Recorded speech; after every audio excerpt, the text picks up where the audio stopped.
question shaking Asian geopolitics. Are China and Japan at war again? Not with the missiles and tanks yet, but with threats, warnings, warships, drones, and one shocking statement from Japan's new Prime Minister that has sent Beijing into a full-fledged rage. This is not a drill. Japan, a nation bound by a pacifist constitution since World War II, has now openly suggested that it could enter a military conflict if China invades Taiwan. And China has responded with venom, fury, and a chilling threat that Japan will suffer a crushing defeat. Coast Guard ships entering disputed islands, Chinese drones buzzing over Japan's westernmost territory, ambassadors being summoned, warnings issued to travelers, billions wiped off markets. This is not just a diplomatic fight, this is a flashpoint between Asia's largest economies, two rivals with 100 years of history and resentment. And at the center of it all, Taiwan, a tiny island with the power to trigger a war. So today, we break down why Japan's new PM is enraging Beijing, why Taiwan is the red line for both sides, what China is doing militarily right now, and whether the world is sleepwalking into the next great Asian conflict. This is the war of words that could become something far more dangerous. The entire crisis began with one single line, a line spoken by Japan's new Prime Minister Sanae Takaichi in her first parliamentary address. She said Japan could become militarily involved if China tries to take Taiwan. That sentence blew up China's calm. Now, Japan's post-war constitution forbids the country from using force to settle international disputes. It is one of the strictest pacifist charters in the world. But in 2015, under former PM Shinzo Abe, a new law was passed, a law that allows Japan to exercise collective self-defense, basically meaning Japan can fight even if Japan itself is not attacked, if the crisis threatens Japan's existence. And Takaichi made it clear, very clear, she is ready to fight. Japan's territory lies as close as 110 kilometers from Taiwan. A Chinese invasion, she warned, could threaten Japan directly. Deploying the self-defense forces would be on the table. For Beijing, this was totally absurd. Well, Sanae Takaichi is not a moderate leader. She comes from the right wing of Japan's ruling Liberal Democratic Party, the ideological home of her mentor Shinzo Abe. She is one of the most critic voices on China in Japanese politics so far. Since taking the office, she has done a lot. She has prioritized strengthening Japan's defense, focused on securing Japan's outlying islands in the East China Sea, accelerated defense spending. And we must note, this push matches what Donald Trump has been demanding, that US allies in East Asia spend more on their own security. So Takaichi is not just reacting, she's redefining Japan's military posture. But that is exactly what has triggered China. Beijing did not hold back. The first spark came from an unlikely place, X, the social media platform. China's Consul General in Osaka, Xiu Jian, posted, now deleted, but threatening comment. It said, "Cut a dirty neck without hesitation." Many interpreted it as a threat to Takaichi herself. Instead of disciplining him, China's foreign ministry defended the post and demanded Japan to stop sending wrong signals to Taiwan. From there, the tensions escalated fast. Ambassadors summoned on both sides. Tokyo and Beijing exchanged formal diplomatic protests. China issued travel and student warnings.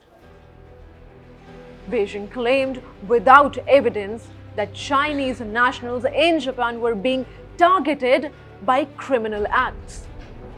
This immediately hit Japanese markets, especially retail and tourism.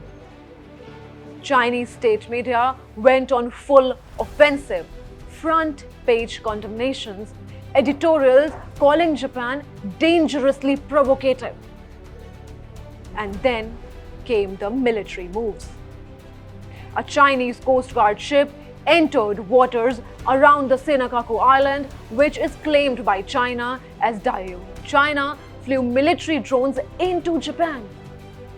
China warned that if Japan intervenes in Taiwan, it will be treated as an act of aggression and China will counterattack. This is the sharpest language China has used against Japan in years. To understand this crisis, we must understand the deep historical wounds. Taiwan was under Japanese colonial rule for nearly 50 years. From 1895 to 1945, after World War II, Japan surrendered Taiwan to the Republic of China, which was soon thrown into civil war with the communists. China retreated to Taiwan. The communists established the People's Republic of China in Beijing, and from that moment, the People's Republic of China began claiming Taiwan as a part of China, even though it has never governed the island. Today, Taiwan sees itself as a self-ruled democracy. China calls it a renegade province. Japan sees Taiwan as a crucial buffer in the first island chain, the line of islands that block China's path to the Pacific. As per American Defense of Taiwan policy, the US is legally bound to help Taiwan defend itself. This means if China invades Taiwan, the US gets involved, Japan gets involved, and Asia enters a multi-country war. This is why Japan is terrified of a Chinese takeover. Experts say a full-scale war is highly unlikely, but the risk of accidental conflict is rising, that too very fast. Think about this geographically. The Senakaku Islands are disputed. Taiwan's air defense identification zone sees near constant Chinese military activity. Japan's western islands lie extremely close to Taiwan. Chinese drones and ships are operating dangerously close to Japanese territory. One miscalculation, one collision, one warning shot fired, and it could all spiral.